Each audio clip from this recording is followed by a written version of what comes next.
teacher in Harare gets her monthly salary on a Friday morning in November 2008. By the time she rides the bus into town, 3 hours later, that entire month of work, every lesson taught, every paper graded, buys her 3 eggs. Not a carton, 3 eggs. And she considers herself lucky because she checked the market prices before she got on the bus, and not after. 89 sextillion %. That's the annualized inflation rate at the peak. I'm not going to explain that number to you like it's a textbook problem, because numbers that size stop meaning anything the moment they leave the page. What means something is a woman doing math on a moving bus, watching her own paycheck die in real time, and already knowing it. That's not a crisis she's reacting to. That's a Tuesday. Here's the part nobody wants to hear. The households who came out the other side of Zimbabwe's collapse relatively intact were not the ones who saved money. They weren't the clever ones who found a smarter bank, or the patient ones who waited for the government to sort itself out. They were the ones who stopped treating currency like currency the fastest. They looked at the Zimbabwean dollar, decided it was already a corpse, and started living in a different economy entirely, one built on barter, foreign cash under the mattress, and goods that don't care what the Reserve Bank says. Let's walk through what actually happened, because the mechanics matter more than the headline number.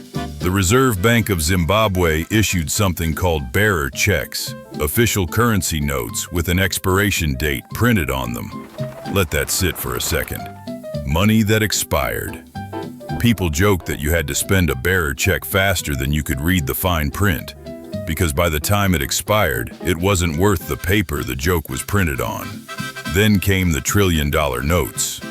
Then, in early 2009, right before the whole system was finally put down, $100 trillion note, an actual physical bill with a 1 and 14 zeros on it.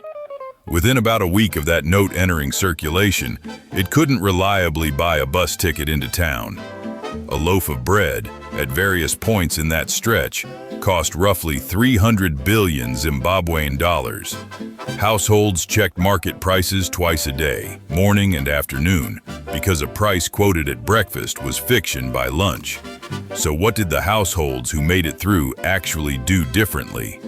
They spent their salary within hours of receiving it, not because they were reckless, but because holding cash for even half a day was a guaranteed loss. They converted whatever they earned into United States dollars on the black market the moment it hit their hands, even when that was technically illegal, because illegal and solvent beat legal and broke. And where they couldn't get foreign currency, they converted into goods that everyone else also wanted and that don't decay on a shelf. Fuel coupons, phone airtime, bars of soap, bags of sugar, sacks of maize. Those things became a shadow currency, traded household to household, completely outside the banking system, because the banking system was the thing that was actively killing people's savings. Subscribe for one real collapse, one real case study every week. No fear-mongering, no gear pitches, just what actually worked when the system stopped pretending. Now let's do the arithmetic, because vague horror is boring and specific horror is useful. At the peak, in November of 2008, economist Steve Hanke and the Cato Institute calculated that prices were doubling roughly every 24 to 25 hours. Not every month, not every week, every day.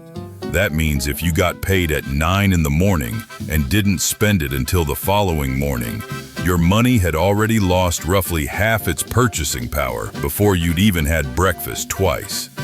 A salary that covered a month of groceries on payday might 3 days later cover a bag of onions.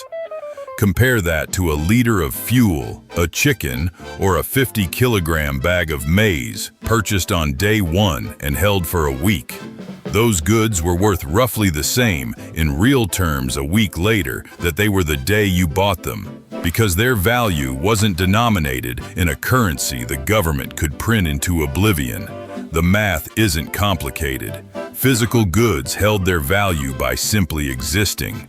Cash lost its value by simply sitting still. And here's the part that should bother you more than the big number does. The instinct that destroys you in a currency collapse is the exact same instinct that keeps you financially healthy in a stable economy. Save your cash. Trust the bank. Wait for the official exchange rate to catch up to reality. That behavior is rational 99 years out of 100. It is exactly what gets you wiped out in the 100th. People who tried to be patient, who left money in a bank account waiting for things to stabilize, who trusted the government's official exchange rate instead of the black market one, didn't lose their savings gradually. They lost it within weeks, sometimes within days, because patience assumes the system wants to be fixed. This system didn't. It just wanted to keep printing. What actually worked was closer to a reflex than a strategy. The moment cash arrived, it left, converted immediately into foreign currency or goods. No exceptions. No, I'll deal with it tomorrow. People priced things in United States dollars in their heads, even while physically handing over Zimbabwean bills, because you cannot plan a life around a unit of measurement that changes value between breakfast and dinner. And the households that did best weren't improvising their barter networks in the middle of the crisis.